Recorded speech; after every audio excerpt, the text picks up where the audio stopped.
attention là. Oh. Pas de son alors. Ouais, ils vont continuer.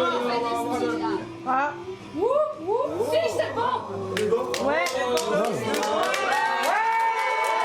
Hier, on a été beaucoup à faire la fête et aujourd'hui, il est temps de passer à l'analyse. Vous êtes sur la chaîne du Canard Réfractaire, nous sommes le 8 juillet et aujourd'hui, on va parler des 10 leçons à retenir de cette élection législative. Allez, première leçon, déjà, les instituts de sondage, c'est du bidon. Enfin, c'est fou quand même, parce qu'ils nous ont bassiné pendant des jours et des jours qu'il y aurait une assemblée majoritairement du Rassemblement National. Après, ils nous ont dit non, mais ça va seulement être 210 députés Rassemblement National. Au final, ils en ont que 143. Bref, vraiment, les instituts de sondage sur les élections locales comme ça, c'est nul. Vraiment nul. Donc le RN, ils arrivent que 3e avec 143 députés. Après, c'est les macronistes qui en ont 168. Et au final, le nouveau Front Populaire arrive premier de ces élections avec 183 députés. Les Républicains en auront 45. Et puis après, c'est une trentaine de gens qui sont en dehors des partis. Deuxième leçon, ce qui a totalement changé le résultat de ces élections, ce sont les désistements au second tour. En mettant en place un très fort barrage républicain, le NFP et les macronistes, ils ont réussi à augmenter leur nombre de sièges au détriment du RN qui, malgré le fait qu'il soit le premier parti de France en termes de voix, arrive seulement 3e au nombre de sièges à l'Assemblée nationale. Donc, si le RN est arrivé 3e, ce n'est pas parce qu'il y a eu une démobilisation de l'électorat du RN. C'est pas parce que tu as eu une crise qui a été résolue de la bonne manière ou quoi que ce soit. Non, la situation est exactement la même. Simplement, les règles de l'élection législative se sont faites au détriment du Rassemblement national. Parce que quand tu regardes sur le papier, ils ont fait 10 millions de voix aux législatives au second tour là. Ils ont progressé globalement partout, particulièrement dans les régions et les campagnes. Ils ont doublé leur nombre de députés, c'est pas rien quand même. Ils sont pas majoritaires, mais en vrai, c'est pas forcément un mal pour eux, quoi. T'imagines s'ils étaient à 300 députés, ils auraient mis Bardella à Premier ministre, et du coup, ça aurait été la bagarre avec Macron qui aurait court-circuité toutes les mesures de l'Assemblée nationale, et on se serait retrouvé avec un Bardella qui fait à peu près la même politique que Macron, et ça l'aurait compromis, notamment pour les élections 2027. Ils auraient perdu leur argument « on n'a jamais essayé », tu vois. Et là, ils ont toujours cet argument-là. On n'a jamais essayé le Rassemblement national, y compris en 2024, donc ils vont pouvoir le sortir en 2027 pour gagner et les présidentielles et les législatives qui arrivent juste après. Sachant qu'en attendant, tu vas voir Bolloré qui va passer à la charrue dans toute la société française à travers ses médias pour que 6 mois avant l'élection présidentielle de 2027, tu as Le Pen qui arrive comme une fleur pour se présenter comme l'alternance. Comme dirait Ouria Boutedja, ceux qui croient autre chose qu'un sursis ont tort. Troisième leçon, les partis de gauche vont payer le prix de leur victoire. Alors au café associatif là que je vous ai montré au début, t'as Youn qui nous a fait des calculs incroyables pour montrer en gros ce qui a été vu partout, c'est que 50% des électeurs de Macron ont voté pour le nouveau Front Populaire et 72% des électeurs du NFP, ils ont voté pour Macron. Ça c'est le résultat du barrage républicain, des désistements, de cet arrangement de fait entre la Macronie et le nouveau Front Populaire pour que le RN perde un maximum de sièges. Et cet arrangement de fait avec les macronistes contre le RN, ça a permis au NFP de gagner 30 sièges de députés.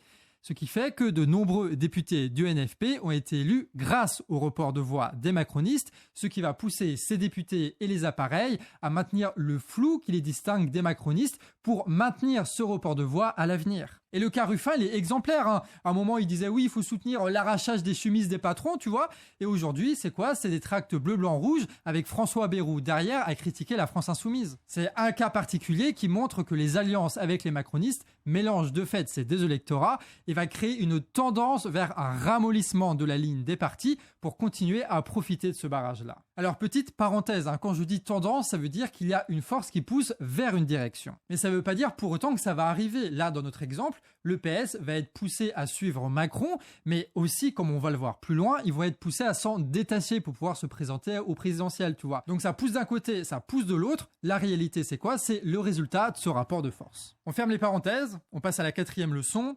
Il va y avoir du changement à gauche. Avec cette alliance éphémère, le nouveau Front Populaire, ça a arrangé les affaires des insoumis, des communistes et des écolos qui ont réussi à maintenir à peu près leur nombre de députés malgré la montée du RN et la propagande médiatique. Mais cette même alliance a permis par contre au Parti Socialiste de gagner 30 sièges de députés. La NUPES était hier majoritairement insoumise, aujourd'hui elle est majoritairement PS et écolo. La victoire du NFP s'est donc fait au prix d'un retour de François Hollande, d'un renforcement de la ligne la plus faiblarde du PS, Macron compatible. Ça va se payer aussi cash au présidentiel car ça va justifier la formation d'une candidature de centre-gauche, probablement menée par le Parti Socialiste pour 2027, contre la candidature insoumise. 5e leçon, le macronisme, finalement, il n'est pas mort. Encore une fois, grâce à l'arrangement du barrage républicain, le NFP a empêché la majorité RN, mais ils ont aussi sauvé la face du macronisme. Ceux-là qui étaient destinés à s'effondrer se maintiennent, et même mieux, ils seront probablement le premier groupe parlementaire du pays, vu que le NFP,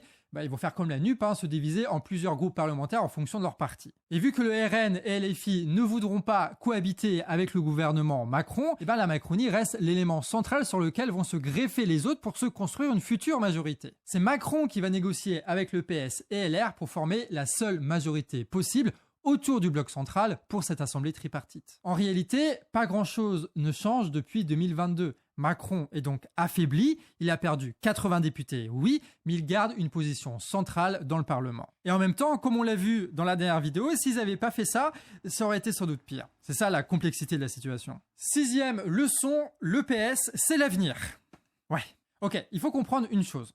Il n'y a pas besoin de majorité au Parlement. En vrai, il n'y a pas besoin de ça. En 2022, déjà, les macronistes n'étaient pas majoritaires. Ils n'avaient pas les 289 députés, tu vois. Mais ils ont quand même réussi à nommer les gouvernements qu'ils voulaient. Pourquoi ? Parce qu'en réalité, tu n'avais pas une majorité de députés pour voter ensemble la motion de censure contre le gouvernement macroniste. Donc, sans majorité, les macronistes peuvent quand même avoir le gouvernement. Le défi, donc, pour Macron, plus minoritaire que jamais, va donc être de former un gouvernement qui ne se fasse pas censurer. Non pas qu'il soit soutenu par tout le monde avec toutes les étiquettes et tout, officiellement machin, non, juste qu'il ne soit pas censuré. La nuance est importante. Il suffit par exemple, par hasard, je dis ça vraiment au hasard, que le Parti Socialiste ne vote pas les motions de censure avec le Rassemblement National. Ce qui fait que les motions de censure ne seront pas majoritaires et que le gouvernement proposé par Macron ne sera pas destitué, donc gouvernera. Et LR, eux, ils ont prouvé que on ne pouvait pas compter sur eux pour renverser un gouvernement. Ils avaient l'occasion de le faire ces 2 dernières années, ils l'ont jamais fait. Parce qu'en vrai, la politique de Macron, c'est la leur, donc ça leur va bien. Ce qui fait qu'aujourd'hui, le PS et les écolos sont donc en position de faiseurs de roi. C'est eux qui vont décider ou non si un tel gouvernement va se faire censurer ou pas. Ce qui fait que tu as des négociations qui étaient déjà là avant et qui reprennent donc après là maintenant entre Macron et le Parti Socialiste pour signer publiquement ou de manière privée un tel accord, tu vois. Pas de censure contre des postes et un bout de programme. C'est comme ça qu'il peut y avoir un gouvernement macroniste soutenu non officiellement par le Parti Socialiste qui se maintienne au gouvernement. Et après, chaque loi sera votée au cas par cas en fonction des groupes parlementaires. Ce qui fait que Macron est de retour dans une position à la Macron à devoir faire la synthèse entre le PS et LR, ce qu'il sait faire. Surtout que, niveau candidat à l'opportunisme en 2024, il y a de sacrés types quand même. La victoire, ça commence ce soir. Nous sommes prêts. Nous sommes totalement prêts. Totalement prêts. Ouverts et on va apaiser ce pays. Voilà, dans le dialogue, tous ensemble. Ouais, apaiser le pays, ça veut dire trouver une majorité stable, donc faire une coalition avec la Macronie. Ouais, ce sera peut-être pas si compliqué que ça au final. 7e leçon, on va donc aussi vers une potentielle instabilité parlementaire. Ouais, parce que tout n'est pas aussi simple que ce que je viens de dire. On va apporter un peu de subtilité. Imaginons, Macron, il doit faire une loi de salopard pour réduire le déficit. Ça va arriver très rapidement, ça.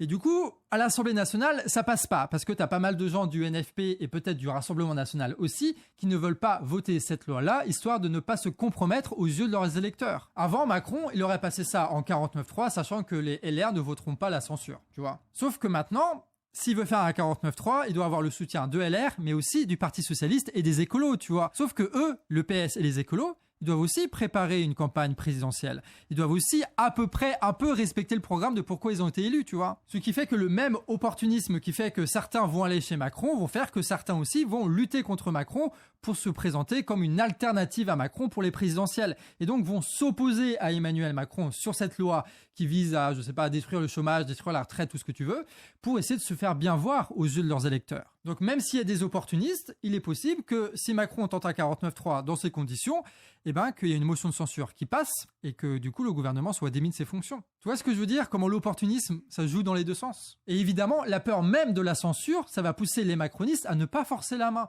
et donc potentiellement à limiter les 49.3 et à tenter de trouver des solutions au niveau des débats parlementaires. Des débats que pourront bloquer à coup d'amendement, notamment les insoumis, ce qui va permettre de créer des tribunes permanentes pour les députés, pour critiquer la Macronie, etc. Bref, quand on réfléchit à ce qui va se passer, on se rend compte que la dynamique même de l'Assemblée nationale va être transformée, et ça, c'est dû à la peur de la censure et de la difficulté de former un gouvernement. D'où le fait qu'Attal, là, dans son discours, il parle d'un retour du Parlement, tu vois, en disant qu'il va falloir trouver de nouvelles alliances et discuter, etc. Ce qui fait que dans les prochains mois, dans les prochaines années, par opportunisme, il risque d'avoir des alliances un peu dégueulasses, mais aussi et en même temps des blocages, des censures et des changements de gouvernement. Bref, ce qu'on appelle une instabilité parlementaire. 8e leçon, ne pas oublier que les élections n'ont absolument rien résolu, que les crises perdurent et que Macron, s'il est malin, il va pouvoir s'en servir. Genre, il va dire, regardez, il y a les JO qui arrivent, il faut un gouvernement, et puis regardez, il y a le déficit, t'as l'Union Européenne, t'as la guerre, t'as la Kanaki, il faut voter le budget, etc., etc. Bref, il va mettre la pression pour qu'un gouvernement se forme rapidement avec ces conditions. Et à côté, en même temps que ce truc-là, on a bien compris que tous les médias, c'est juste des armes de propagande au service des grands pouvoirs en France, tu vois. Et donc, ils vont mettre une immense pression sur les leaders du NFP, particulièrement du Parti Socialiste et des écologistes et du PCF, pour essayer de dire, les gars, il faut absolument former un gouvernement, il faut absolument retirer vos petites concessions, je sais pas trop quoi, là, et y aller, tu vois. Et rappelez-vous que le PS, les écolos, tout ça, ce sont exactement les mêmes types qui ont cédé aux médias lors de la séquence sur la Palestine. Et pareil pour les législatives aussi. Donc imaginez que tu as le Macron, tout le monde qui dit les JO, il faut un gouvernement, que tous les médias disent il faut un gouvernement pour les JO, c'est la France, tout ça. Évidemment, le PS, ils vont craquer. Évidemment. Ou en tout cas, suffisamment vont craquer pour ne pas voter la motion de censure quand Macron va proposer un gouvernement. Surtout si Macron il est malin et qu'il donne quelques gages dans ce gouvernement-là pour que tu aies une partie du Parti Socialiste et des écolos qui ne votent pas la censure. Bref, il y aura des négociations, il y aura des compromis, mais il y a des chances que ça se fasse quand même. La principale force de la Macronie pour former ce gouvernement, c'est donc l'opportunisme appuyé par un soutien médiatique. Et ça, en vrai, c'est une force qui est assez fiable. 9e leçon, en vrai, on a quand même l'impression de s'être fait avoir, quand même. Enfin, je veux dire, pour reprendre la formule, c'est un sursis, c'est une prolongation, mais c'est pas une rupture. C'est ce qu'on avait déjà, en fait. Après toutes ces alliances, ces mensonges, ces tambouilles, ces propagandes, on se retrouve avec la même situation. Et on a toujours en fond cette avancée progressive du Rassemblement national qui peut largement prétendre à l'alternative en 2027 et du coup remettre une pièce dans la machine électorale en disant « le RN, on n'a jamais essayé, on va attendre 5 ans avant de se bouger, tu vois ». Bref, comme d'habitude avec les élections, et ça fait quand même pas mal de temps qu'on a ce sentiment-là, quoi qu'il arrive, rien ne change. On a vraiment cette impression-là, quoi. Et que les crises, elles sont toujours là et qu'elles sont jamais réglées. Et 10e et dernière leçon, cette campagne, en vrai de vrai, ça a aussi été une campagne de terrain. Je veux dire, on a vu des bus, par exemple, d'insoumis se remplir pour faire du porte-à-porte, des gens qui n'avaient jamais milité allaient distribuer des tracts. Bref, on a vu une campagne présidentielle s'organiser dans 577 circonscriptions en même temps. Alors ça a été purement électoral vu que ce sont des élections, mais c'est quand même intéressant de voir ça. Et c'est particulièrement intéressant avec les insoumis, tu vois, parce que eux, ils ont résisté contre les médias et les pouvoirs d'État qui, ouvertement, de manière répétée, disait que les insoumis étaient antisémites, sans aucune forme de nuance, tu vois. C'est un peu la dernière cartouche que tu peux envoyer à un opposant politique. Ils ont tiré ça à coup de rafale, et pourtant, ils sont toujours là, tu vois. Ça veut dire que le cuir des insoumis, il est dur maintenant, il est très dur. Alors ça ne les fait pas gagner pour autant, mais ça montre qu'une large partie de l'électorat est devenue insensible à la propagande médiatique. Et ça, c'est bon à prendre, ça. Il est possible que le destin de ces élections, ça s'est fait aussi grâce au travail sur le terrain. L'idée étant évidemment que cette mobilisation ne faiblisse pas trop avec le temps, tu vois, qu'elle arrive à s'ancrer sur le terrain, qu'elle s'élargisse au-delà des clivages électoraux et que les conversations continuent en dehors de la télévision, que des actions soient menées. Et ça va se faire d'ailleurs assez difficilement parce que le gros des campagnes quand même ça a été mené par les équipes de députés avec leurs assistants et compagnie qui voulaient absolument re-signer leurs précieux CDD, tu vois, qui voulaient gagner pour revenir à l'Assemblée nationale et qui aujourd'hui retournent à Paris. Donc ça veut dire qu'il y a beaucoup moins de militants sur le terrain là tout de suite. Mais en même temps, ça veut dire qu'on va pouvoir aussi faire des actions qui vont dépasser le seul cadre du on vote Front Populaire, ou on vote RN, ou on vote machin. Ça peut aussi valoir un élargissement, tu vois ce que je veux dire? Donc la question pour tout le monde, militants du NFP ou d'autres, tu vois, vraiment tout le monde, même ceux qui ne sont pas mobilisés, la question c'est comment est-ce qu'on va pouvoir continuer ces actions-là? Comment est-ce qu'on va se structurer? Comment on va faire en sorte qu'il y ait autre chose pendant ces 3 prochaines années que la télé qui raconte les mêmes conneries et qui impose ses idées, ses clivages et ses candidats? Bref, si on fait le bilan, on a un sursis. On a une instabilité, on a de futures trahisons, on a une gauche prétendument renforcée, mais de la pire des manières, et on a un RN qui continue de marcher tranquillement vers le pouvoir d'État. Rien n'est réglé, et il va falloir régler tout ça à un moment donné. Et d'ailleurs, toi, tu as des idées d'actions, de trucs qu'on pourrait faire, là? Non, parce que j'en connais qui pourraient être intéressés par commentaire d'avoir de bonnes idées à faire, et surtout, nous, à Guingamp, on aimerait bien mener des actions, tu vois. Donc, si vous voulez nous inspirer, n'hésitez pas à commenter et à mettre les idées que vous voulez mettre en place, que vous aimeriez que quelqu'un mette en place chez vous. Et même si vous faites des actions, contactez-nous sur sabouge@lecanardréfractaire.org pour qu'on puisse en parler dans les vidéos et même pourquoi pas aller vous voir. C'était le Canard Réfractaire, votre média indépendant de révolte. Pour nous soutenir, vous pouvez nous financer via des dons réguliers sur Tipeee. C'est aussi une façon de militer et de nous permettre à nous aussi de tenir dans les mois et les années à venir. Parce qu'à mon avis, il va y en avoir du boulot, hein. C'était Kouro au montage, Paul à la recherche. Des bisous et à la prochaine.